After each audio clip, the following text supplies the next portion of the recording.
Bengaluru Mysuru road ಜಲಾವೃತವಾಗಿದೆ. Kengeri NICE junction ನಲ್ಲಿ ಇದೀಗ ಮಾರ್ಗ ಬದಲಾವಣೆ ಮಾಡ್ತಾ ಇದ್ದಾರೆ. ಮಾಡ್ಕೊಳ್ಳೇಬೇಕಾದ ಪರಿಸ್ಥಿತಿ ಅನಿವಾರ್ಯ.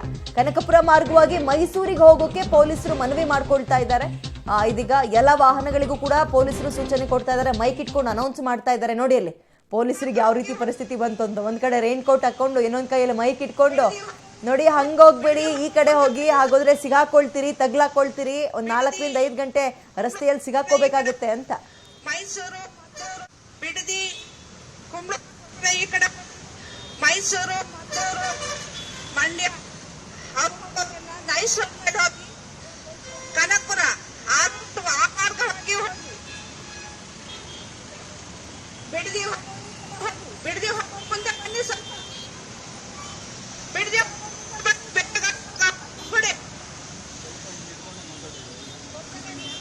ಪೊಲೀಸರು ಮೈಕಲ್ ಅನೌನ್ಸ್ ಮಾಡ್ತಾ ಇದ್ದಾರೆ, ಆ ಮಾರ್ಗ ಬೇಡ, ಈ ಮಾರ್ಗವನ್ನ ಬದಲಾಯಿಸ್ಕೊಳ್ಳಿ, ರೂಟ್ ಚೇಂಜ್ ಮಾಡ್ಕೊಳ್ಳಿ ಅಂತ.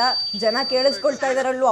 ಅವ್ರಿಗೆ ಅಷ್ಟೊಂದು ಟ್ರಾಫಿಕ್ ಜಾಮು, ಎಲ್ಲಿ ಕೆಲ್ಸಕ್ಕೆ ಲೇಟ್ ಆಯ್ತೋ ಏನೋ ಗೊತ್ತಿಲ್ಲ, ಆಮೇಲೆ ಎಲ್ಲಿ ಎದ್ದು ಬಿದ್ದು ಬಂದಿರ್ತಾರೋ ಗೊತ್ತಿಲ್ಲ, ಗಾಡಿ ಎಲ್ಲಿ ಸಿಗಾಕೊಂಡಿರುತ್ತೋ ಗೊತ್ತಿಲ್ಲ. ಆ ಟೆನ್ಷನ್ ಅಲ್ಲೇ ಅವ್ರ ಅನೌನ್ಸ್ಮೆಂಟ್ ಕೇಳಿಸ್ಕೊಳ್ತಾ ಇದಾರೋ ಇಲ್ವೋ. ಮತ್ತಷ್ಟು ಮಾಹಿತಿ ನಮ್ಮ ಪ್ರತಿನಿಧಿ ನರಸಿಂಹಮೂರ್ತಿ ನೀಡ್ತಾರೆ. ನರಸಿಂಹಮೂರ್ತಿ, ಮರಳಿದ ಮಳೆ ಏನ್ ಹಿಂಗಾಗ್ಬಿಡ್ತಲ್ಲ, ಜನರಿಗೆ ಆಗ್ತಿರೋ ಕಷ್ಟಗಳು ಹೆಂಗೆ? ವಿದ್ಯಾ, ಇಡೀ ರಾಮನಗರ ಜಿಲ್ಲೆಯಾದ್ಯಂತ ಕಂಡು ಕೇಳರಿಯದ ಮಳೆ ಬಿದ್ದಿದೆ. ಇಡೀ ರಾತ್ರಿ ಮಳೆ ಬಿದ್ದ ಹಿನ್ನೆಲೆಯಲ್ಲಿ ಮೈಸೂರು ಮತ್ತೆ ಬೆಂಗಳೂರನ್ನ ಸಂಪರ್ಕ ಮಾಡುವ ರಸ್ತೆ ಸಂಪೂರ್ಣವಾಗಿ ಜಲಾವೃತವಾಗಿದೆ. ಇದೀಗ ಬೆಂಗಳೂರಿನ ಕೆಂಗೇರಿಯ ನೈಸ್ ರಸ್ತೆಯ ಜಂಕ್ಷನ್ ಬಳಿ ಕೆಂಗೇರಿ ಟ್ರಾಫಿಕ್ ಸಂಚಾರಿ ಪೊಲೀಸರು ಇನ್ಸ್ಪೆಕ್ಟರ್ ಮಲ್ಲಿಕಾರ್ಜುನ್ ಮತ್ತವರ ತಂಡ ಅನೌನ್ಸ್ಮೆಂಟ್ ಅನ್ನ ಮಾಡ್ತಿದೆ.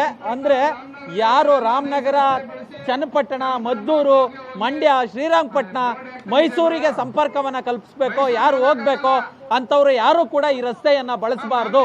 ನೈಸ್ ರಸ್ತೆಯಲ್ಲಿ ಎಡತಿರುವನ್ನ ಪಡೆದುಕೊಂಡು ಕನಕಪುರ ರಸ್ತೆಗೆ ಹೋಗಿ ಆ ಮುಖಾಂತರ ಕನಕಪುರದ ಮುಖಾಂತರ ನೀವು ರಾಮನಗರ, ಮಂಡ್ಯ, ಮೈಸೂರು, ಮದ್ದೂರಿಗೆ ಹೋಗುವಂತವರು ಆ ಭಾಗದಲ್ಲಿ ಹೋಗಬಹುದು. ಇಲ್ಲಿ ಬಿಡದಿಯ ಬಸವನಪುರದ ಹತ್ತಿರ ಸಂಪೂರ್ಣವಾಗಿ ಜಾಮ್ ಆಗಿದೆ. ಅಂದ್ರೆ ರಸ್ತೆಯಲ್ಲಿ ನೀರು ನಿಂತ ಹಿನ್ನೆಲೆಯಲ್ಲಿ ರಸ್ತೆ ಸಂಪೂರ್ಣವಾಗಿ ಬ್ಲಾಕ್ ಆಗಿದೆ. ಹೀಗಾಗಿ ಯಾರು ಕೂಡ ಹೋಗೋದಕ್ಕೆ ಸಾಧ್ಯವಾಗ್ತಿಲ್ಲ.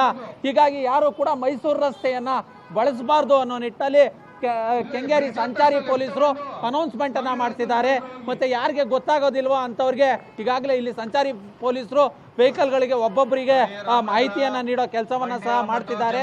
ದೊಡ್ಡದಾಗಿ ಅನೌನ್ಸ್ಮೆಂಟ್ ಅನ್ನ ಮಾಡೋ ಮುಖಾಂತರ ಪ್ರತಿಯೊಬ್ಬರಿಗೂ ಮಾಹಿತಿಯನ್ನ ಕೊಡೋ ಕೆಲಸವನ್ನ ಇಲ್ಲಿನ ಅಧಿಕಾರಿಗಳು ಮಾಡ್ತಿರೋದು. ಅಲ್ಲಿಗೆ ಬಿಡದಿ ಅಂದ್ರೆ ಮೈಸೂರು ರಸ್ತೆಯಲ್ಲಿ ಯಾರಾದ್ರೂ ಹೋದ್ರೆ ಬಿಡದಿವರೆಗೂ ಅಲ್ಲಿ ಸಂಚಾರವನ್ನ ಮಾಡಬಹುದು. ಬಿಡದಿ ನಂತರ ಯಾವುದೇ ವೆಹಿಕಲ್ಗಳು ಕೂಡ ಓಡಾಡೋದಕ್ಕೆ ಸಾಧ್ಯವಾಗೋದಿಲ್ಲ ಅನ್ನೋ ನಿಟ್ಟಿನಲ್ಲಿ ಜಾಗೃತಿಯನ್ನ ಮೂಡಿಸೋ ಕೆಲಸವನ್ನ, ಸಂದೇಶವನ್ನ ಕೊಡೋ ಕೆಲಸವನ್ನ ಹೇಳ್ತಿದ್ದಾರೆ.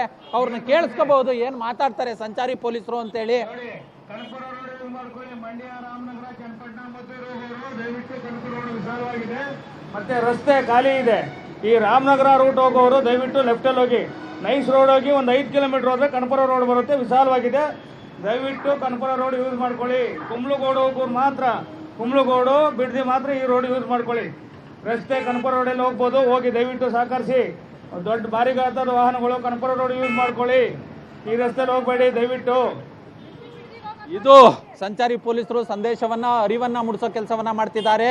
ಸಾಗರೋಪಾದಿಯಲ್ಲಿ ಪ್ರತಿದಿನ ಮೈಸೂರು ರಸ್ತೆಯಲ್ಲಿ ವೆಹಿಕಲ್ಗಳ ಸಂಚಾರ ಇರುತ್ತೆ.